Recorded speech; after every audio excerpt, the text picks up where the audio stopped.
ఇప్పుడే మనకు మరొక బ్రేకింగ్ న్యూస్ అనమాట. ఉద్యోగులకు సంబంధించి ఉపాధ్యాయ పదోన్నతుల్లో వివాదాలు పరిష్కరించండి అంటూ విద్యాశాఖ కార్యదర్శికి జాక్టో నేతలు అయితే వినతిపత్రం అయితే సమర్పించారన్నమాట. కోర్టులో ఉన్న కేసులు త్వరగా అపరిష్కృతం అయ్యేలా చొరవ చూపి ఉపాధ్యాయ పదోన్నతులు, బదిలీలు కార్యాచరణ సమితిలో విద్యాశాఖ ముఖ్య కార్యదర్శి బుర్రా వెంకటేశ్వర అయితే కోరారన్నమాట. శనివారం టీఎస్ఆర్టీసీలో రాష్ట్ర కార్యాలయంలో జాక్టో సభ్య సంఘాల సభ్యుల సమావేశం ఉపాధ్యాయ విద్యారంగ సమస్యలపై చర్చించారన్నమాట. అనంతరం జాక్టో చైర్మన్ సదానంద గౌడ, ఎస్టీయూటీఎస్ రాష్ట్ర అధ్యక్షుడు పర్వతనేని, బీసీ టీచర్స్ సంఘం రాష్ట్ర అధ్యక్షుడు కృష్ణుడు, టీపీటీయూ రాష్ట్ర అధ్యక్షుడు రాధాకృష్ణ తదితరులు వెంకటేశాన్ని అయితే కలిసి వినతిపత్రం అందజేశారు.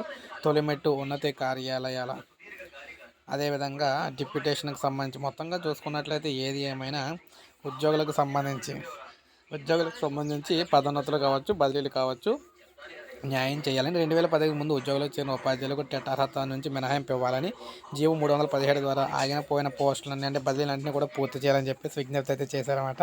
సో ఇది మనకి లేటెస్ట్ అప్డేట్. దీన్ని లైక్ చేయండి, సబ్స్క్రైబ్ చేసుకోవద్దు, మన ఛానల్ సబ్స్క్రైబ్ చేసుకొని ఫాలో అవుతాం.